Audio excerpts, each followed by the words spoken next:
Hey guys, I thought I would give you some book updates. I haven't done a video post in a while, and my wrists are kind of fried, so I felt like rather than writing a blog post, I would do it in a video format. So that way you're up to date with everything. I don't have wrist pain. Win win! Which, by the way, you shouldn't worry that just because I have wrist pain, I have what's called voice recognition software. So I actually orate my books at this point, and so they're still getting written. That hasn't slowed down, but okay. I already got off topic, and I haven't even I haven't even gotten to what I'm going to talk about today. So I'm going to talk about my schedule, my next book, which is Rhapsodic, a little bit about it. And then lastly, I have a series of questions that I posed. Actually, I didn't post you all. I asked for questions that you might have concerning my schedule, my books, or just weird random crap that you wanted to ask me about. And so I'm going to try to fit that all in, and I can ramble, and I'm going to try really hard not to ramble or trip over my tongue, because I do that too. That's why I write. Much easier to hit backspace when it's on a page than in person. But yeah, I wanted to just go over a few things and let you know where everything is at. Okay, so to begin, I'm going to tell you about my schedule. So the next book that will be published is Rhapsodic. It's a new adult paranormal novel. It'll be the first in a trilogy, and it's coming out like fall of this year. And I think I had told some of you guys it was coming out in October, and I'm really taking my time with edits because I want to get this book singing, and so it might get pushed back to November, but I promise you it'll be worth it. So I'll come back to that book. I'll let you, but I want to move on and tell you what else is coming out. So after Rhapsodic, I'm releasing, sorry, this is what I'm talking about with better to write than to speak. I'm putting out The Curse Catcher. This is a novella. It's set in, the series is called The Complex, and it's really cool. It's like the idea is that a bunch of authors are all writing separate stories that take place in a single world. And so my two characters are, the main character is what's known as a curse catcher, and she's someone that essentially undoes curses for a living. And the other main character is the Minotaur. And so that's going to be really fun. It involves a labyrinth, and I can't tell you any more than that. But it's got, I was really hoping it wouldn't be a Beauty and the Beast kind of thing, but I'm kind of getting those vibes while I'm like plotting it out. So we'll see. But that is a novella, and that is going to be released December 10th. And so I am working on that while I'm also working on Rhapsodic. By the way, I'm looking down. I've got my book down here with all my notes. So my cheat sheet. Okay, so after The Curse Catcher, I know a lot of you guys are going to be thrilled to hear this. After The Curse Catcher, I'm starting The Disappearing Act, which is The Vanishing Girl #3. And I'm really, really, really, really, really, really excited to finish the series. This was a series, honestly, it should have been finished a year ago. I was contractually bound to not put anything out until a year and a half after the second book, and the year and a half mark comes up, I think, at the end of November. And, I have other books that I've been promising you guys that I'd get written. So I was like the soonest I was able to start writing it was around fall of this year. So you can expect that out. It'll be my first book out in 2017. So we'll see how fast I can get that thing written. Then after that will be Blood and Sin #2. That one will come out right after that, and then it'll be the second book in Rhapsodic. The series is called The Bargainer series, but Rhapsodic's the first book, and I haven't released yet the title of the second novel. Okay.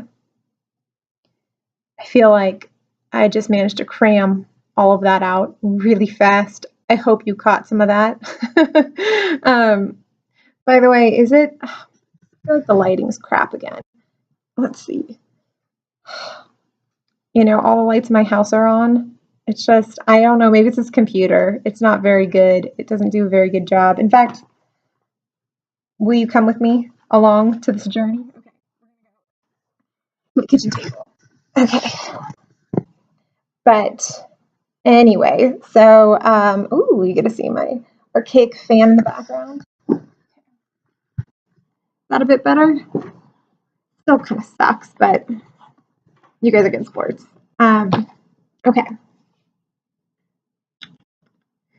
So, one other thing is that in 2017, I'm putting out another secret project. And I can't tell you anything else about this book except that I am working with a couple amazing authors and that it's going to be new adult. And I'll let you know a little more as it comes, but this book's been in the making since the beginning of this year. So and that I can't say anything else. I would love to, but I always spill the beans on these things. I'm terrible with secrets. And so I don't want to ruin it for the group. But anyway, okay. Rhapsodic. So, okay, this is a new adult trilogy. It stars a siren, and for those of you who are familiar with my Unearthly series, I also had a siren main character in that series. Or she was a hybrid, but she was a siren amongst her little hybrid things. So in this story, there's also a siren, and it does take place in the same world.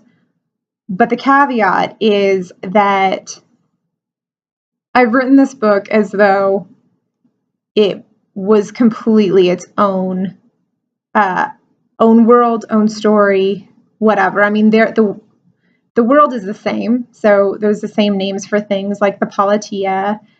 You get a brief glimpse of Peel Academy if you have read the books, and there's mentions of ley lines, and we talk about the other world. You get to see a bit about the other world,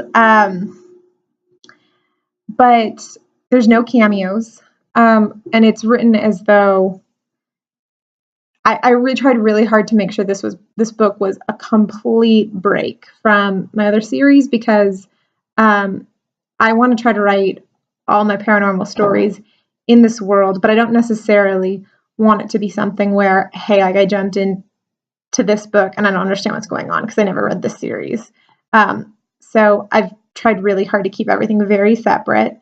So if you haven't read the Unearthly series, you don't need to read it. There's absolutely nothing about that book that's going to be relevant in this book.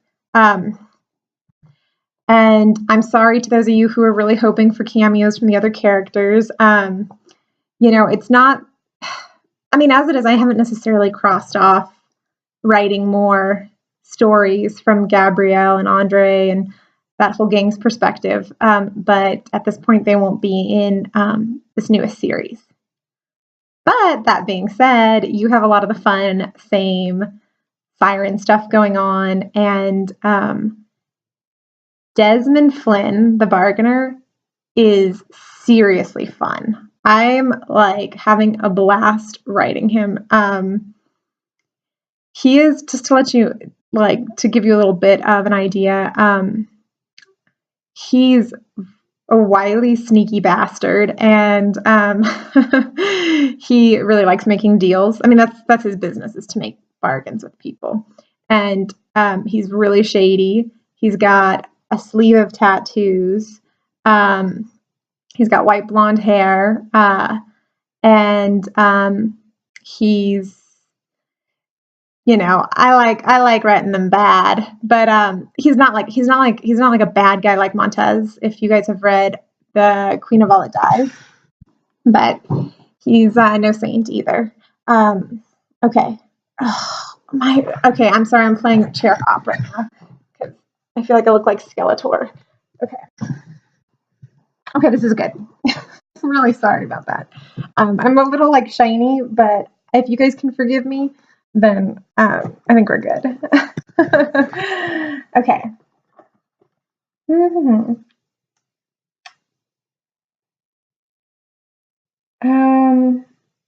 Okay. Oh, also in this story, you're going to see a lot about the other world, which is essentially that's the Fae realm. So that's where the fairies live, and you'll get to see completely how that world's set up, and what fairies are like, what the world is like there, and I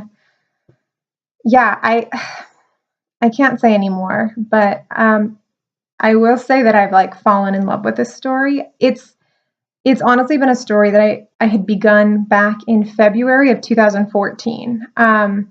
And I got waylaid by other projects, and it just kind of sat on my computer for a while, and I like had off and on heard fans asking about me finishing the story. So I went back to it, and I fell in love with these characters all over again. And it's been a blast to write, and I hope you enjoy reading it.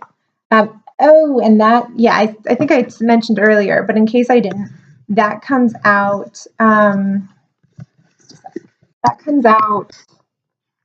fall of this year, and I'm thinking November is when it's going to come out. Okay. So, okay, I had posed to you guys questions. Like I asked you to send in any questions to make sure that I went over everything that you were curious about. And so this is what you guys. Okay. So several of you had questions about book signings. And okay, so next year there might be one in California. I was talking with Elise and Rachel. I'm so sorry. I'm like on a first name basis with these guys. Elise Kova and Rachel E. Carter. Elise Kova is from the Air Awakens series, and she is also writing like Loom, The Alchemist of Loom, which I got an ARC copy. It's so freaking awesome. I can't say anything about that book either. Crap.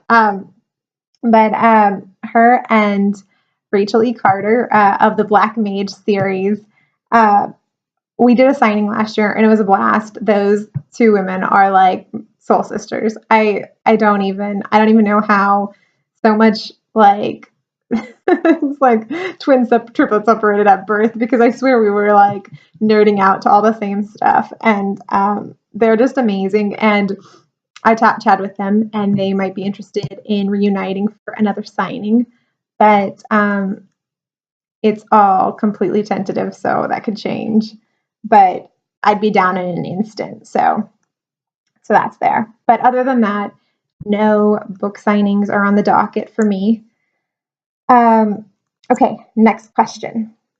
This one's from Scarlett Dawn, the author Scarlett Dawn, who, if you've read her like Forever Evermore series or Forever and Nevermore, she's got several books out in like separate trilogies for that world. She's amazing. King Hall and King Cave and King Tomb, I believe, right? Those were just freaking awesome books. And I met her because I initially fangirled. I'm not even ashamed. So, anyway, they're really good. But she wrote ballet shoes, tap shoes, or cleats. And in response to that, I say, Scarlett, none of the above, flippers, because this girl right here was a swimmer all throughout high school and junior high and the end of elementary school. So yeah, flippers all the way, or barefoot. Be a free spirit. Okay. Another one is Supernatural or Vampire Diaries, and definitely Supernatural. I love me some of those boys. Winchesters all the way. Okay. Oh, these are like the best questions. So, weirdest thing a fan has ever said or done to you. So, I actually really love this question. Thank you, whoever wrote it. I actually know who wrote it, but I'm going to keep her name anonymous. Um, so, after a couple of my books, I've had this happen a couple times now. I don't know if it's the same person, but after I released The Coveted, I got this email about someone asking whether or not I was going to write like the true tale of of fairies and like steeped in Arthurian legend and like the Knights of the Round Table. And I'm not sure if this is, I have no idea who this was. For all I know, it was like a friend who was fucking with me, but they have emailed me since. And again, I don't know if it's the same person or if someone else has separately emailed me asking me about fairy legend and the true history of fairies. I'm really glad that people who are like serious about this stuff think that I'm not just blowing smoke up my, yeah. But yeah, there's not going to be any Arthurian legend fairy tales with fairies. There is that. The other thing is, it wasn't the weirdest thing a fan has ever done, but I recently had a cam girl reach out to me, and like I was totally not expecting that, which is pretty. I mean, honestly, I thought it was really awesome. I feel like those women work, and men, but those women work hard. So yeah, she reached out. She was a fan of the Unearthly series. Other than that, I've pretty much run of the mill. I mean, you guys are your average type of weird, which is good. Let's see. What was my favorite character to write so far? Like, honestly, I have to say, okay, I don't think I can necessarily, it's a tie between Oliver, because he was just, he came to me so easily. That was what was scariest, is that he is kind of based off a friend, but he just wrote himself, and he was so much fun to write. Serenity was a lot of, it's hard to say fun because she's such a serious character, and for a lot of the time, she was just, really tragic character. But like, I felt like her mind worked in a really, really like unusual way. And she felt really real to me, despite the fact that she was like kind of unlike most people obviously ever met. If you've read from her perspective, I'm pretty sure sure she's a hard character to come by. And the third one is honestly Desmond Flynn, the one I'm writing right now. Um, he is so complex, and he's also another fairy. He's a fae king, king of the night, but really he's like he's a trickster. He's a bit wicked, and naughty and funny and snarky. But he's really complex, and he's got a really interesting backstory, and which you'll find out more in book 2. It doesn't come out so much in book 1, but he was a blast to write. Okay, let's see. What book sparked my love of reading? Oh my gosh, is it here? Did I leave it? Okay, I can't run out to get it because I don't want to abandon you all to an empty screen. But I I fell in love with R.L. Stine's Fear Street books. I don't know if any of you have ever read them. They're like each like this big, but they're like potato chip reading. You just read one right after the next. You can't have just one. And they used all the cheapest tricks in the book, like there's a shadow in the doorway, and you could turn the next page and it's oh, it's her dad, and but I like flew through those, and I like realized then, like, I think up until then I thought that like reading was just kind of, you just read these deep, boring, sorry for those people who love literature, just, good literature or whatever, but for me, when I was a 5th grader, I felt like the bulk of the reading out there was just these boring Pulitzer Prize novels. And I just wasn't interested. And then I read some nice, fun R.L. Stine slasher novels. And I fell in love. And I had a favorite from all those books. And that was called One Last Kiss. You can judge. I'm judging myself. And it was a vampire book. Predated Twilight. My vampire craze went even before this, because when I was a lot younger, I had a Dracula doll.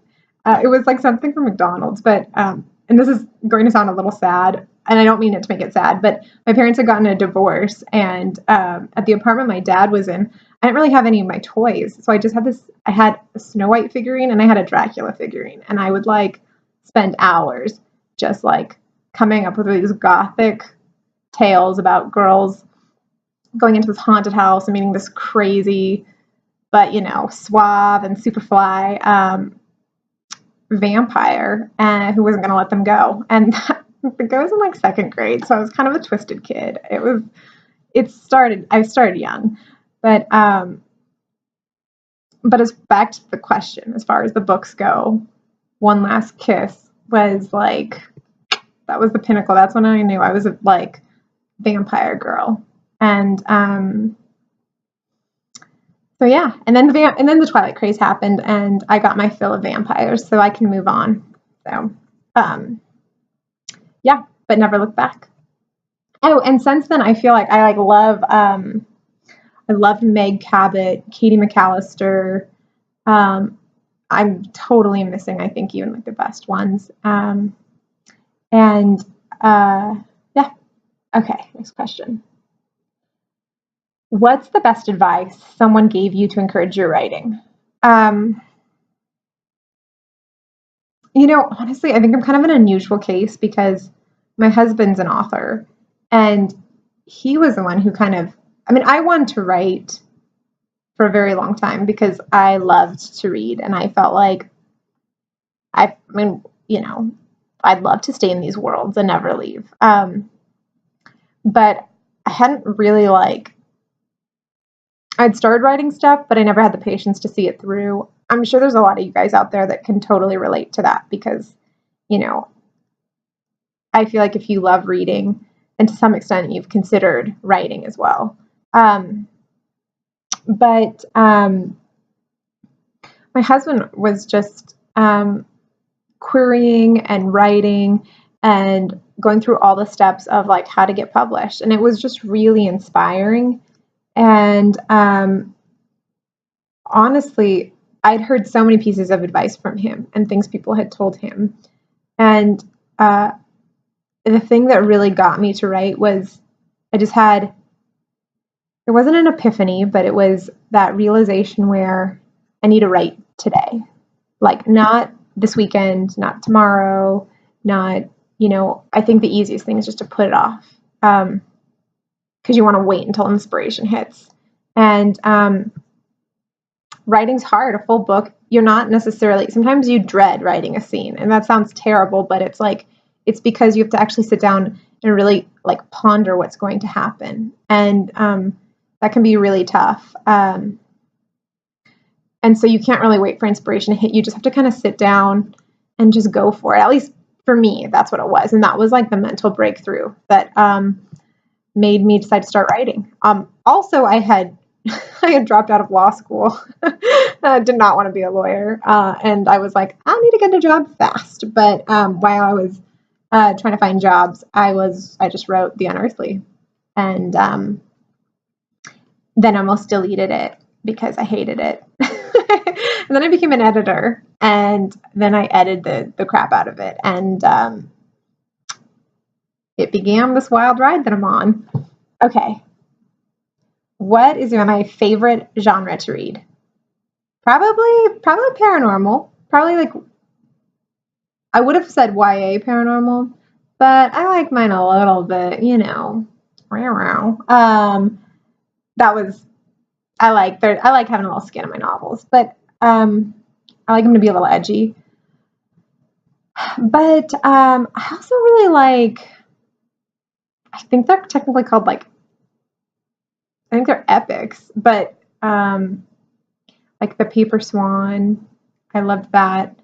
I loved My Name is Memory. They're like these love stories that usually like they've got like, they almost like there's a long history to them. And The Time Traveler's Wife, Gargoyle, those were all books that I like loved. And that's not for everyone. That's a genre that I really love, but it's so hard to find books that fit that. I think like just paranormal books, paranormal romance, but less on the romance, more on like whole overarching plot line, I think is like a favorite. Though I've read some amazing books outside of that genre, and I by no means like stick to that. That's just my tends to be a fave. Okay, I know you guys are all pretty much almost done, but I have one more question to answer, and that is, are any of your characters' physical descriptions based on real people? God, like, this one's hard because to some extent they all are, like, because sometimes, like, in order for me to describe like something someone's face is doing or like how it looks, I have to have a visual of them. And sometimes I have to go like online and find people that have that physical feature, or I find people that have the physical feature and use them as like sort of a sounding board for when I write in my characters.